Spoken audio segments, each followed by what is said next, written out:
ಲೆಕ್ಕ 2026 ಸುದೀರ್ಘ 1 ಗಂಟೆ 26 ನಿಮಿಷ ಬಜೆಟ್ ಅನ್ನ ಮಂಡನೆ ಮಾಡಿದ್ದಾರೆ ಹಣಕಾಸು ಸಚಿವ ನಿರ್ಮಲಾ ಸೀತಾರಾಮನ್ ಅವರು. ನಿರ್ಮಲಾ ಸೀತಾರಾಮನ್ ಅವರ ಬಜೆಟ್ ನಲ್ಲಿ ಜನಸಾಮಾನ್ಯರಿಗೆ ಏನಿದೆ, ಕರ್ನಾಟಕಕ್ಕೆ ಏನಿದೆ, ಮಹಿಳೆಯರಿಗೆ ಏನಿದೆ, ಶಿಕ್ಷಣ, ಕೃಷಿ, ರಕ್ಷಣೆ ಸೇರಿದಂತೆ ಹಲವಾರು ಕ್ಷೇತ್ರಗಳಲ್ಲಿ ಏನೇನು ಕೊಡುಗೆಗಳನ್ನು ಕೊಟ್ಟಿದ್ದಾರೆ, ಯಾವ ಬೆಲೆ ಇಳಿಕೆ, ಯಾವ ಬೆಲೆ ಏರಿಕೆ, ಎಲ್ಲ ಡೀಟೇಲ್ಸ್ ಅನ್ನ ಇವತ್ತಿನ ಬಜೆಟ್ 2026 ಲೆಕ್ಕಾಚಾರದಲ್ಲಿ ನಿಮ್ಮ ಮುಂದೆ ಇಡ್ತೀವಿ.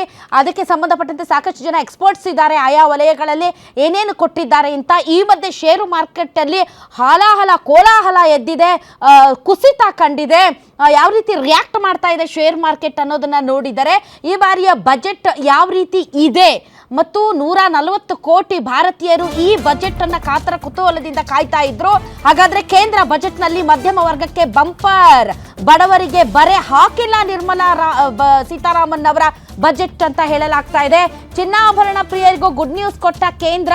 ಗುಡ್ ನ್ಯೂಸ್ ಕೊಟ್ಟಿದೆಯೋ ಇಲ್ಲೋ ಗೊತ್ತಿಲ್ಲ. ಮೋಸ್ಟ್ಲಿ ಶೇರ್ ಮಾರ್ಕೆಟ್ ಅಲ್ಲಿ ಅಪರಾತಪರಿಯಿಂದಾಗಿ ಬಂಗಾರದ ಬೆಲೆ ಇಳಿಕೆ ಆಗಿದೆ ಅಂತ ಹೇಳ್ಬೋದು. ಇಟ್ಸ್ ನಾಟ್ ನೋ ಅವ್ರೇನಾದ್ರೂ ಸುಂಕ ಕಡಿಮೆ ಮಾಡಿ ಆ ಥರದ್ದು ಏನೂ ಇಲ್ಲ. ಇಟ್ಸ್ ಲೈಕ್ ಶೇರ್ ಮಾರ್ಕೆಟ್ ಅಲ್ಲಿ ಏನು ಕೋಲಾಹಲ ಎದ್ದಿದೆ ಅದರ ಇಂಡೈರೆಕ್ಟ್ ಎಫೆಕ್ಟ್ ಚಿನ್ನ ಮತ್ತು ಬೆಳ್ಳಿಯ ಮೇಲೆ ಬಿದ್ದಿದೆ. 10 ಗ್ರಾಮ್ಗೆ 8,000 ರೂಪಾಯಿ ಚಿನ್ನದ ಬೆಲೆ ಕಡಿಮೆ ಆಗಿದೆ. ಇವನ್ ಬೆಳ್ಳಿ 1 kgಗೆ ಸುಮಾರು 25,000 ರೂಪಾಯಿ ಕಡಿಮೆ ಆಗಿದೆ. ಶೇರ್ ಮಾರ್ಕೆಟ್ ಕೂಡ ತುಂಬಾ ಡೌನ್ ತೋರಿಸ್ತಾ ಇದೆ. ಇದು ಈ ಕ್ಷಣದ ಎಫೆಕ್ಟ್ ನಿಧಾನವಾಗಿ ಚೇತರಿಸಿಕೊಳ್ಳಲೂಬಹುದು.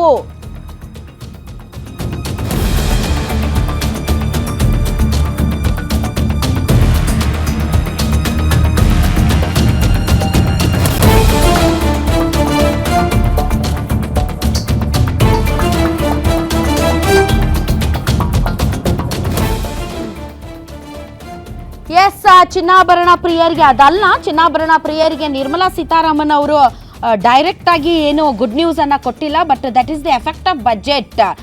ಈಗಾಗಲೇ ಬಜೆಟ್ ಅನ್ನ ಮಂಡನೆ ಮಾಡಿದ್ದಾರೆ. 1 ಗಂಟೆ 26 ನಿಮಿಷ ಬಹಳಷ್ಟು ಕೊಡುಗೆಗಳನ್ನು ಕೂಡ ಕೊಟ್ಟಿದ್ದಾರೆ. ಹಾಗೆ ನೋಡಿದ್ರೆ ಕರ್ನಾಟಕಕ್ಕೆ ಏನು ಕೊಡುಗೆ ಅಂತಂದ್ರೆ 2 ಹೈಸ್ಪೀಡ್ ರೈಲ್ಗಳನ್ನು ಕೊಟ್ಟಿದ್ದಾರೆ.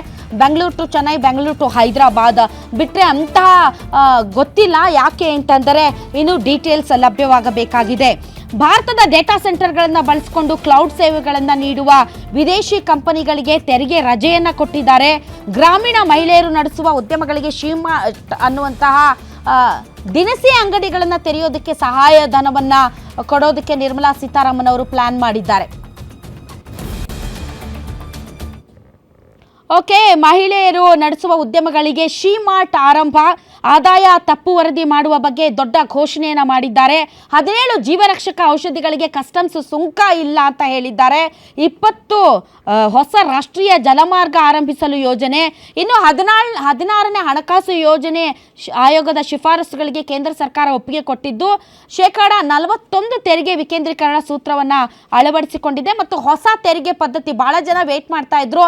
ಇನ್ಕಮ್ ಟ್ಯಾಕ್ಸ್ ಮಿತಿ ಏನಿದೆ ಅದು 12 ಲಕ್ಷದಿಂದ 15 ಲಕ್ಷಕ್ಕೆ ಏನಾದರೂ ಏರಿಸ್ತಾರಾ ಅಂತ ಬಹಳಷ್ಟು ಜನ ಆದಾಯ ತೆರಿಗೆಯಲ್ಲಿ ಏನಾದರೂ ಕೊಡುಗೆ ಕೊಡ್ತಾರಾ ಅಂತ ಕಾಯ್ತಾ ಇದ್ರು. ಬಟ್ ಆ ಥರದ ಯಾವುದೇ ಕೊಡುಗೆ ಕೊಟ್ಟಿಲ್ಲ. ಇನ್ಫ್ಯಾಕ್ಟ್ ಕಳೆದ ಬಾರಿ ಬಜೆಟ್ ಅಲ್ಲಿ ಅವರು ಕೊಟ್ಟಿರೋದ್ರಿಂದ ಈ ಬಾರಿ ಹೊಸ ತೆರಿಗೆ ಪದ್ಧತಿ ಏನು 2025 ಇತ್ತು ಅದು ಏಪ್ರಿಲ್ ಇಂದ ಆರಂಭ ಆಗುತ್ತೆ ಅಂತ ಹೇಳಿದ್ದಾರೆ. ಅದರಲ್ಲಿ ಅನಿವಾಸಿ ಭಾರತೀಯರ ಸ್ಥಿರಾಸ್ತಿ ಮೇಲಿನ ತೆರಿಗೆಯನ್ನು ಕಡಿತ ಮಾಡಿದ್ದಾರೆ ಮತ್ತು ವಿದೇಶಿ ಯಾತ್ರೆ ಇನ್ನಷ್ಟು ಚೀಪ್ ಆಗಲಿದೆ.